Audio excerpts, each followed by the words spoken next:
ఎదుటివారి ఆకలి తీర్చినప్పుడే సమభావతత్వం ఉంది అంటారు వేమన.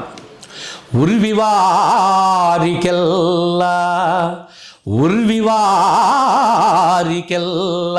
నొక్క కంచము పెట్టి పొత్తుగల్పి కులము పొలయు చేసి తలను చేయి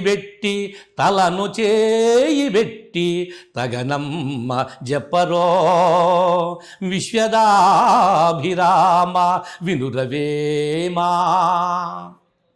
ఎంత అపురూపమైనటువంటి యొక్క మానవతా ధర్మాన్ని ఈ పద్యభావంలో చెబుతున్నారో చూడండి వేమన.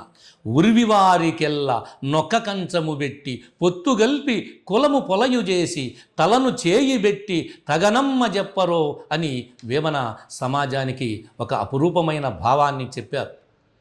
అలానే ఎందరో మహాత్ములు మహనీయులు వేమన అపురూపంగా చెప్పాడు అన్ని దానములలో అన్నదానమని. అలానే శాంత స్వరూపుడు మహా పరాక్రమశాలి బ్రహ్మనాయుడు వారు కూడా చాపకూటి సిద్ధాంతాన్ని సమాజానికి ప్రవేశపెట్టి ఆదర్శులయ్యారు. ఎందరో మహనీయులు మహాత్ములు సమభావాన్ని చాటి ఆచరించి సమాజానికి మార్గదర్శకులైన మహానుభావులు ఎందరో.